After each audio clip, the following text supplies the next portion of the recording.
All right, this will be intro quiz number 3. Same format as the others. Pause if you need more time to answer the question. Once we're done with all the questions, I will tell you we're on the last one, and you can pause before the answers show up. All right, question number 1.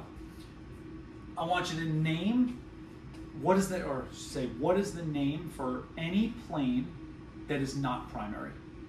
What is the name for any plane that is not primary? That's number 1.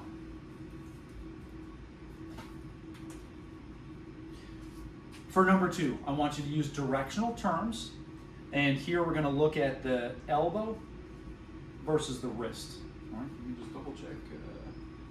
Yeah.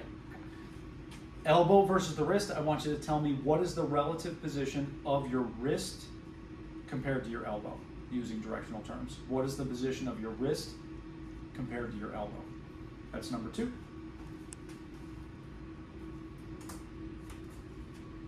Number 3, we're going to name a movement here. So I'm going to just kind of lift up this foot, and I want you to tell me if I start here and I end here, like that. Begin here, end there. Name that movement.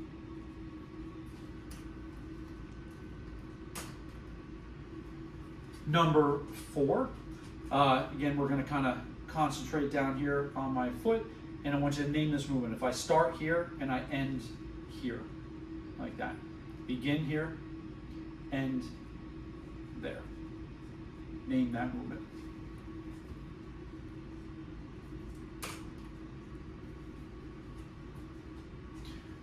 Number 5, another movement, and here we're going to be up in my upper extremity, and I want you to name the movement. If I start here and I end here, like that.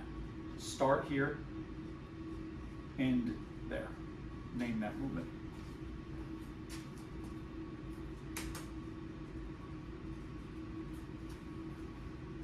Number 6, we're going to go back to using directional terms here. And again, looking at my elbow and my wrist, I want you to tell me what directional term would you use to describe the position of my elbow relative to my wrist. What directional term would you use to describe the position of my elbow relative to my wrist?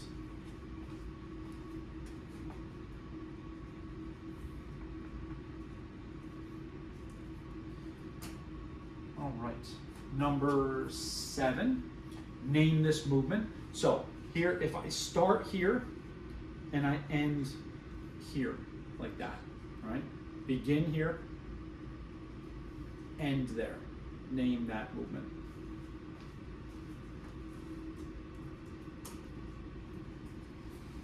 Number 8, we're going to go back down towards my feet again.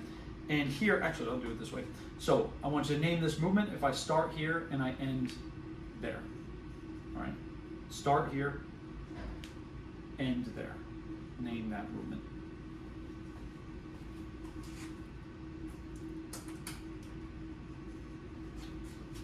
Number 9, back up here on the forearm, and I want you to tell me what movement would you call this if I started here and I end here. All right, name the movement from here to there. Name that movement.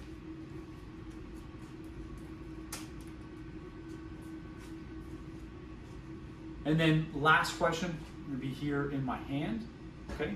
And if I want you to name this movement, if I start here and I end there, all right? Start here, end there. Name that movement.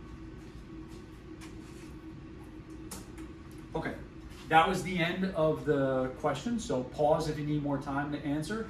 And when you're ready, hit play. We'll go through all the answers.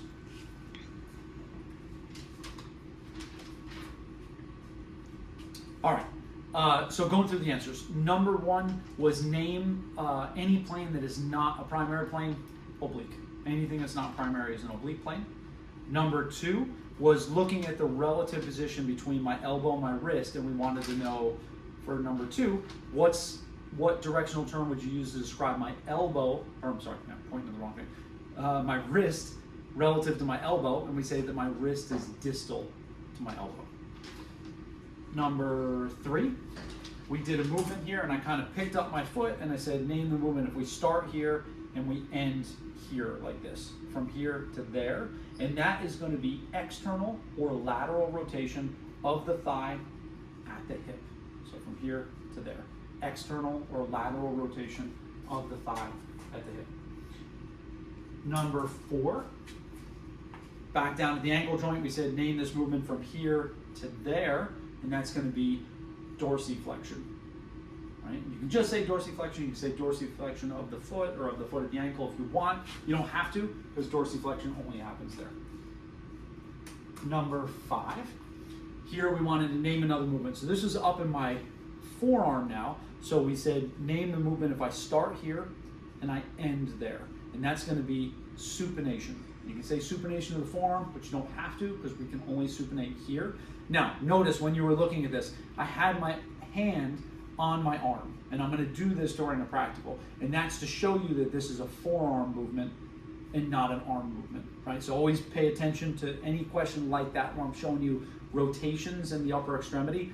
Keep an eye on where my hand is with respect to my arm. Sometimes I'm going to show you the arm move, sometimes I show you the arm not move, and that means it's a forearm movement. Number 5. No, that was number 5. That was number 5. Number 6 is back to relative position between my elbow and my wrist, and now we wanted to say, how would you describe my elbow position relative to my wrist? You'd say that it's more proximal. Number 7, here, we went back up to my upper extremity and I said, name this movement if I start here and I end here, like that. Now, you can see that my hand's on my arm now, right? And I'm rotating the arm. So this would be internal or medial rotation of the arm at the shoulder. As opposed to if I held my hand here and I didn't move the arm and I was flipping the forearm, that might be a forearm movement. But here you can clearly see the arm moving, so it was an arm movement. Number 8 was movement start here, end here, and that's going to be plantar flexion. Number 9 was back to forearm movement, so I had my hand here and I said, name this movement if we start here, end there. Now, you can see that my arm is not moving here, so we're going to say that this is pronation. All right? Forearm pronation. There. That's number 9. And then number 10 was showing my hand to name the movement if we start here, end there. And that's going to be opposition. And I could have done that by touching any one of my other fingers. I just happened to do it to my little finger there, but that would be opposition. And that's it for the intro quizzes.